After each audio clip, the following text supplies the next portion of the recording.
వర్షాలతోటి జనజీవనం తెలంగాణ రాష్ట్రంలో చాలా ఇబ్బందులకు గురైపోయింది. నిన్న కురిసినటువంటి భారీ వర్షాలకు చాలామంది ప్రజలు ప్రాణాలు కోల్పోయినటువంటి పరిస్థితి, ఆస్తి నష్టం జరిగింది. చిన్న చిన్న వాగులు, కుంటలు కూడా భారీ స్థాయిలో ఉప్పొంగడంతో కాలనీలు ఇళ్లకు ఇల్లే మునిగిపోయినటువంటి పరిస్థితి. ఇటు ఉమ్మడి తెలుగు రాష్ట్రాల్లో, ఇటు తెలంగాణ, ప్రధానంగా ఏపీలోని కృష్ణా, ఏలూరు ప్రాంతాలు కంప్లీట్గా నీళ్ళల్లో ఉన్న పరిస్థితి కనిపిస్తూ ఉంది. ఇక ఇటు కృష్ణా పరివాహక ప్రాంతం, గోదావరికి పరివాహక ప్రాంతం కూడా పూర్తి స్థాయిలో ప్రవాహాలు మొదలు పెట్టుకున్నాయి. తెలంగాణ రాష్ట్రంలో ఇవాళ విద్యా సంస్థలన్నిటికీ సెలవు ప్రకటించారు.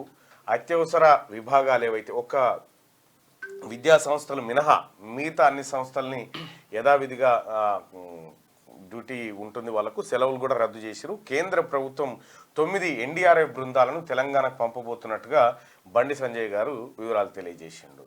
సో నిన్న చాలామంది ఖమ్మం జిల్లా పాలేరులో చాలామంది, అంటే ఒక ఇంటి పైన ఉన్నటువంటి వాళ్ళు మొత్తం ఇంటి చుట్టూ నీళ్ళు రావడంతో వాళ్ళు దాదాపుగా ఇక ఏం చెప్పలేనటువంటి పరిస్థితి.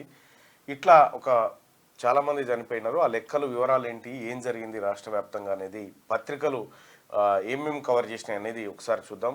ఈ మార్నింగ్ చాలా విషాదంతో కూడినటువంటి అందరికీ శరార్థులు. పెన్నుతో మీకు మంచి సోపతుందా? తెలంగాణ యాసలో ముచ్చట్లు రాయడం మీకు తెలుసా?